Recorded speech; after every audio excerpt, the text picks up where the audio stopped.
Le 12 mai dernier, les élections provinciales en Nouvelle-Calédonie ont permis de renouveler les assemblées de province et le congrès de la Nouvelle-Calédonie.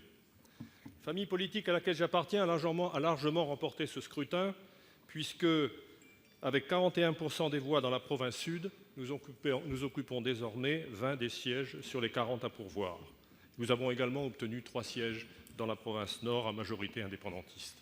Mais ce scrutin vient confirmer les résultats du référendum du 4 novembre dernier, au cours duquel le non l'a emporté à raison de 57% des suffrages, le non à l'indépendance. Donc majoritairement, le 12 mai, les Calédoniens ont réaffirmé qu'ils veulent rester français. Et ce message ne s'adresse pas seulement au gouvernement, ne s'adresse pas seulement au Premier ministre.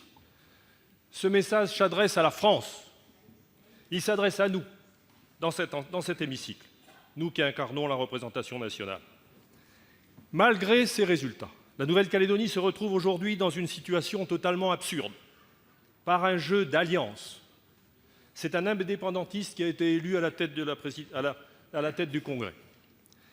Et dans quelques jours, il n'est pas impossible que le même scénario se renouvelle par l'élection d'un indépendantiste comme président du gouvernement. Pour la majorité des Calédoniens, cette situation est incompréhensible, voire intolérable.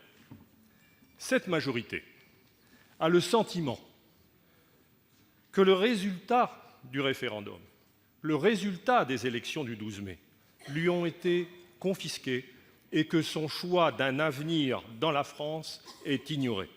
Cette majorité a même l'impression qu'on l'emmène subrepticement là où elle ne veut pas aller. Alors, Monsieur le Premier ministre, pour clarifier cette situation, et avant que cette situation ne dégénère, les élus à venir en confiance au Congrès de la Nouvelle-Calédonie demanderont l'organisation le plus tôt possible du second référendum prévu par l'accord de Nouméa. Donc, le temps presse, Monsieur le Président. Monsieur le Premier ministre, êtes-vous prêt à nous accompagner en organisant le plus tôt possible ce deuxième référendum? Je vous remercie.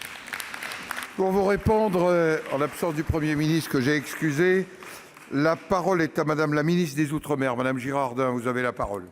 Monsieur le Président, Mesdames et Messieurs les sénatrices et sénateurs, Monsieur le sénateur Pierre Frogier, vous l'avez dit, le 12 mai, les électeurs de Nouvelle-Calédonie se sont donc prononcés pour élire leurs représentants dans leurs institutions du territoire.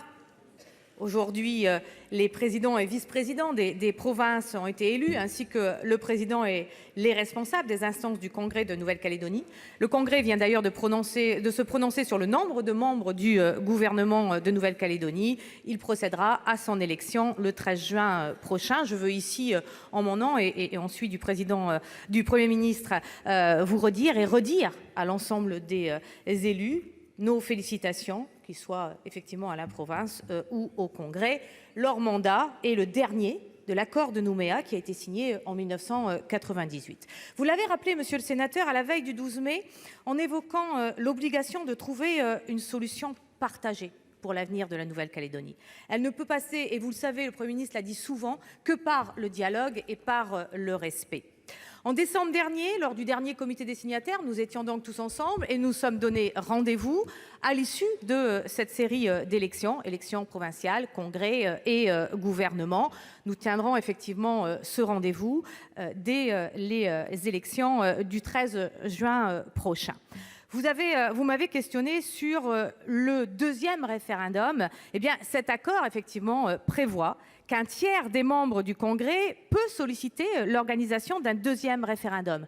Je voudrais donc vous dire, monsieur le sénateur, qu'il faut que cette démarche soit faite. Et bien entendu, comme le veut l'accord, nous organiserons ce référendum. Et je veux vous redire ici que le Premier ministre va donner une date de rendez-vous très vite parce que nous devons reprendre le chemin du dialogue. Vous savez que c'est l'essentiel pour la Nouvelle-Calédonie.